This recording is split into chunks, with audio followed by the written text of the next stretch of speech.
India's number 1 varicose veins hospitals ఐబీసీను సంప్రదించండి. మీ నొప్పి లేని ప్రయాణాన్ని ప్రారంభించండి.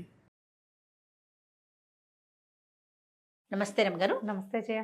రమగారు, కష్టాలు బాధలు ఉన్నప్పుడు, ఇబ్బందులు పడుతున్నప్పుడు భగవంతుణ్ణి తలుచుకుంటాం. రకరకాలుగా చెప్తూ ఉంటారు సలహాలు సూచనలు. ఆ గుడికి వెళ్ళు, ఈ గుడికి వెళ్ళు, ఈ పూజ చేయి, ఈ విధంగా చేయి, ఉపవాసం ఉండు, ఇట్లా ఇవన్నీ చేస్తే సరిపోతుందా రమగారు? వీటితో పాటు ఇంకా చేయాల్సింది ఏం లేదంటారా?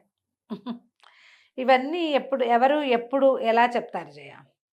ఏ మార్గము లేదు, ఏం చేయాలో తెలియట్లేదు, పిల్లాడికి ఉద్యోగం రాలేదు, వాడికి చదువు రావట్లేదు, లేకపోతే మా డబ్బులన్నీ పోతున్నాయి, మాకేదో అవుతుంది, మీ ఇంట్లో ఉండబుద్ధి కావటం లేదు, ఇంట్లో ఏదో నెగిటివ్ షేడ్స్ ఉన్నట్టు తెలుస్తుంది, ఇలా గోడు వెళ్ళబోసుకున్నప్పుడు జనరల్గా ఎవరైనా పిల్లాడికి ఉద్యోగం రావట్లేదు 4 ప్రయత్నాలు చేశాకేగా రావట్లేదని చెప్తారు, అంతేనా?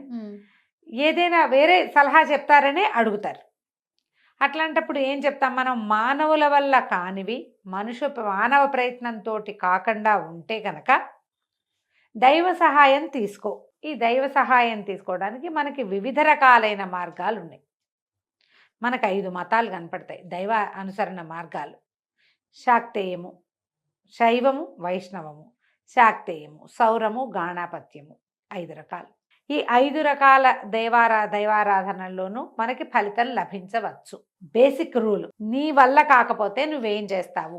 నీ వల్ల కాల, ఏదో ఎత్తలేపోయావు, దారిపోయే సాయి గమనించి సాయి కొంచెం ఎత్తరా నాయనా అంటే ఒక్కడు వస్తాడు.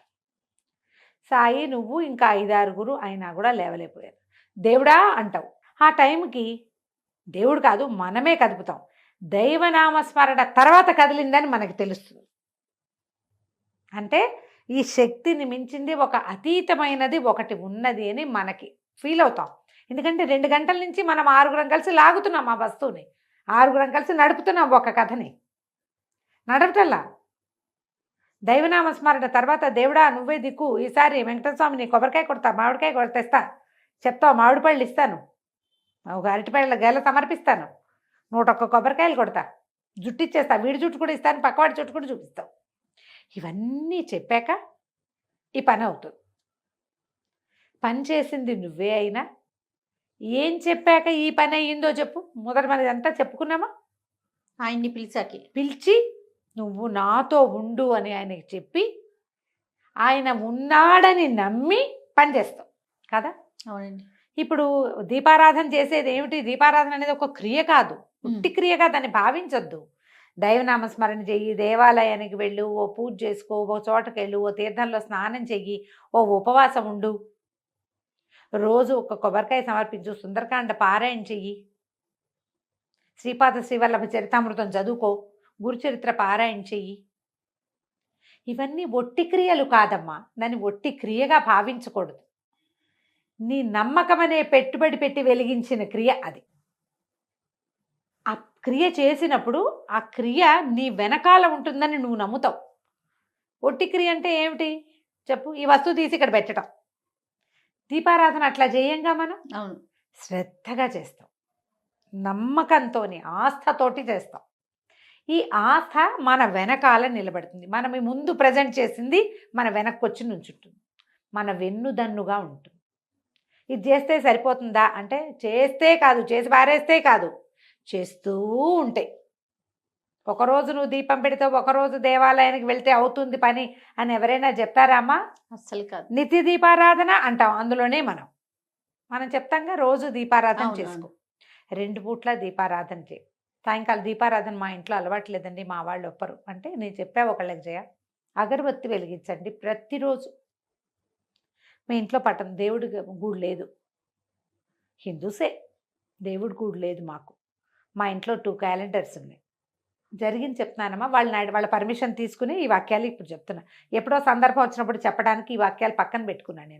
నేను ఎవరెవరికి అగరత్తు వెలిగించుకోమని చెప్పానో, అగరబత్తులు చూపించండి, ధూపం వేసుకోండి అని చెప్పానో 100 మంది ఎస్ అని పెట్టాలి. ఈ వీడియో కింద మెసేజ్. ఒట్టి ధూపం నేను 100 మందికి చెప్పుంటాను జయ ఈ మాట. అదేలేండి. ఒట్టి ధూపం వెలిగించండి అమ్మా, అగరబత్తి వెలిగించండి, దండం పెట్టుకోండి, భగవంతుడా నాతో పాటు ఉండు, నేను ఏ పని చేయాలో ఆ పని పూర్తి స్థాయిలో చేస్తా, నేను ఇది చేసి అది మానేయను, అది చేసుకుంటా, నా పని నేను చేస్తా, నువ్వు నాతో ఉండు, నన్ను గెలిపించు, నన్ను నడిపించు, నన్ను ముందుకు తీసుకెళ్ళు. నీ పట్ల నమ్మకంతో ఉంటాను నేను. ఏదైనా ఇస్తా కాదమ్మా, ఇవ్వటం కాదు, తాత్కాలికంగా ఇచ్చేయము, మనం ఇచ్చి వదిలేసేయము. పక్క వాళ్ళకి వాళ్ళు మనకి ఇచ్చిన పంచదార తిరిగి ఇవ్వటం లాంటిది కాదు భగవంతుడికి ప్రామిస్ చేయటం అంటే. మన ఆత్మతో మనం ప్రామిస్ చేసుకోవటం, మన కడుపుకి మనం అన్నం తింటం లాంటిది. ఇప్పుడు ఎవరికైనా పెట్టామనుకో జయ, అంత పెడతావు, వాళ్ళ పొట్ట చూస్తావు, నువ్వు తెలీదు, నీకు అంతేగా. చాలిందా లేదా వాళ్ళ ఎక్స్ప్రెషన్ బట్టి నీకు తెలియాలి. అదే నీ సంగతి అయితే నీ పొట్ట ఎక్కడ నిండుతుందో నీకు తెలుసు కదా. అంతే. ఇంకొక ముద్ద మజ్జిగాను, అబ్బో ఇంతైతే ఎక్కువైపోతుంది, ఇంతైతే నీకు తెలియదు, ఖచ్చితంగా తెలుస్తుంది. మనకు తెలుసు కదా. మనతో మనం మనలోని భగవంతుడికి మనం ప్రామిస్ చేస్తున్నాం. ఇది నమ్మి చేస్తే మీరు ఏ పని చేసినా మీ పని అవుతుంది. నమ్మకమే. అంతే. ఇది ఒక క్రియగా చేయకూడదు. దీపారాధనో, దైవ దర్శనమో, దైవనామస్మరణో, ఓ భజనో, ఓ ధూపదీప సమర్పణము, ఒక పంచోపచారాలు చేయటము, ఓ దేవాలయంలో ఎదురు ఒక సేవ చేసుకురావటము. రోజు వెళ్ళి దేవాలయం వాకిట్లో ముగ్గేస్తావా, దేవాలయం లోపల తుడుస్తావా, దీపాలు తుడిచిపెడతావా, వాళ్ళకి విగ్రహాలు తోము పెడతావా, నియమం నీకు నువ్వు చేసుకున్న ప్రామిస్ ప్రకారం చెయ్యాలి ఆ పని. ప్రామిస్ అంటే ఏంటమ్మా, నిలబెట్టుకునేది కాదు. అంతేగా. ఊరికే చేసి మానేసేదా కాదుగా. ఇలా చేస్తే మీరు ఇంకేం చేయక్కర్లా, మీరు ఏ పని చేస్తున్నారో ఆ పని చేసుకోండి. మీరు ఒక ప్రామిస్ తీసుకుంటే దాని మీద నిలబడి ఉండండి. అది మీతో నిలబడుతుంది, మీ వెనకాల నిలబడుతుంది, మిమ్మల్ని నడిపించడం అది పరిగెత్తిస్తుంది. అంతే. ఇలా చేస్తే ఏదైనా అవుతుంది, సక్సెస్ అవుతారు, ముందుకెళ్తారు. సక్సెస్ అవ్వటానికి సరిపడా మార్గము, సక్సెస్ చేయటానికి సరిపడా మనిషో మీకు కనపడతాడు. ప్రతి వాళ్ళు వాళ్ళ వాళ్ళ జీవితంలో ప్రశ్నించుకుంటే జయ, ప్రతి మలుపులోనూ మనకి సంబంధం లేని వ్యక్తులు ఎవరెవరెవరెవరో మనకి సహాయం చేస్తారు. గుర్తు చేసుకోండి. అవును కదా. ఆ మలుపు, ఒక స్టాప్, ఎక్కడో ఆగిపోయాం, మనకు అసలు తెలియదు. ఏదో ఒక వాక్యం, ఒక మాట, ఒక ప్రకటన, అదైనా మన అక్కడ తీసుకెళ్తుంది. ఈ ప్రకటనో, ఈ వాక్యమో, ఈ మనిషో ఎవడు, నువ్వు భగవంతుడి పట్ల పెట్టుకున్న నమ్మకం ఆ రూపంలో వస్తుంది. ఇప్పుడు మనంతట మనం పుట్టలేదు, మనంతట మనం పెరగలేదు, మనంతట మనం చావము. ఇదంతా నడిపేవాడు ఒకడు ఉన్నాడన్న నీ నమ్మకమే మనల్ని నడిపిస్తుంది. ఆ నమ్మకానికి నువ్వు ఇచ్చేదే నువ్వు చేసే దీపారాధనో, దైవారాధనో, పూజో, పునస్కారమో, తీర్థయాత్రో, ఏదైనా తీర్థాటన చేయటమో, ఇవన్నీ కూడా దానికి నువ్విచ్చే బహుమతులు. అంతే. దాంతో ఏమవుతుంది, నీ నమ్మకాన్ని బూస్టప్ చేసుకుంటావు. నువ్వు ప్రతి వాకిట్లో నువ్వు ముగ్గేస్తారు జయ, ఏదో 2 గీతలు గీస్తావు.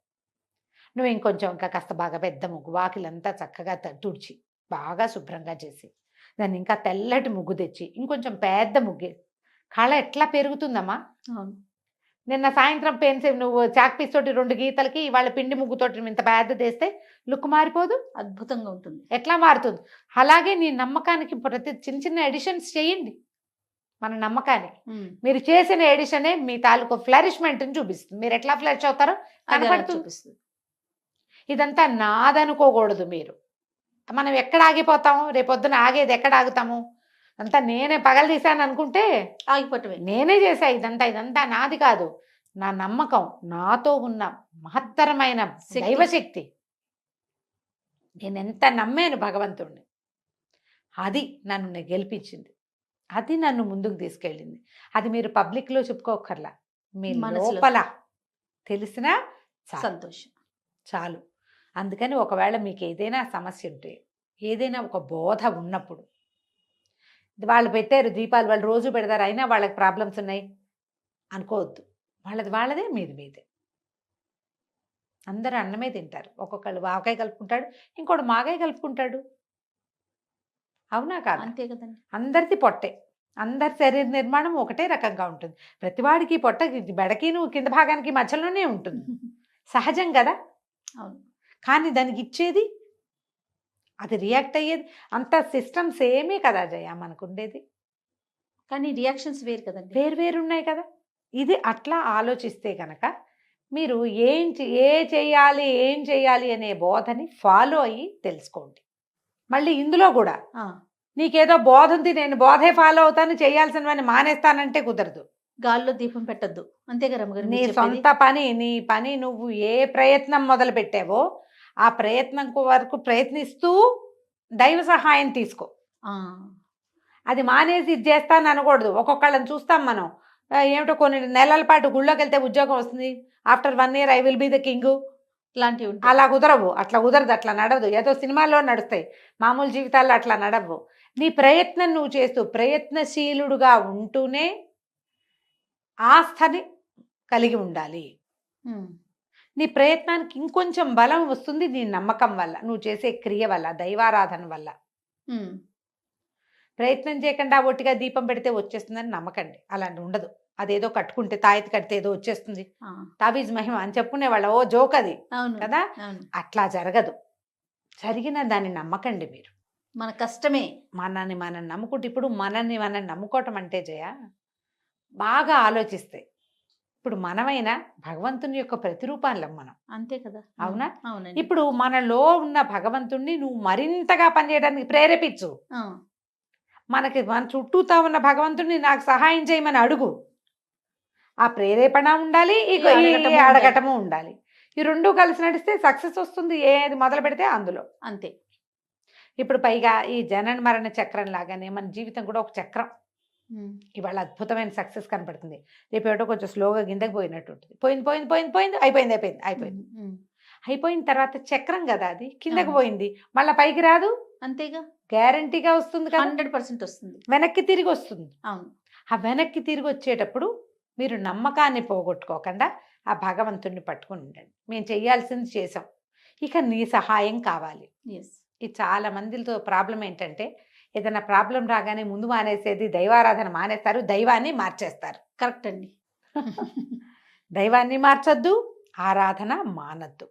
ఉమ్, అన్నం తింటాం మాంటలేదుగా, ఓ పూట మానేస్తావు, కడుపు కాలుతుంది, రెండో రోజు తినవు. ఖచ్చితంగా. దైవారాధన కూడా అంతే. అన్నం తినంత సహజంగా గాలి పీల్ చిచ్చి నాకు చాలా అయిష్టంగా ఉందని గాలి పీల్చడం మానేస్తావా? అన్నం తింటమైతే మానేస్తావు, వండుకు తినాలి కాబట్టి. గాలి పీల్చడం ఇన్వాలంటరీగా జరిగిపోతుంది. ఆ ఇన్వాలంటరీగా ఎలా గాలి పీలుస్తామో, ఉమ్, దైవారాధన, దైవం పట్ల నమ్మకం ఇన్వాలంటరీగానే ఉండాలి. అదేదో చేస్తేనే వీడిని నమ్ముతాను అన్నావా, ఇక నువ్వు బార్టర్ సిస్టమ్ వ్యాపారం చేస్తున్నావు. భగవదారాధన కాదది. ఉమ్, ఉమ్, నీ పని అవ్వకపోయినా నువ్వు ఆరాధించాల్సిందే. నీ పని అవ్వకపోయినా నువ్వు గాలి పీల్చినట్టుగా. అంతే. అర్థమవుతుంది కదా పాయింట్. అవునవునండి. అంత సహజంగా ఉండాలమ్మా.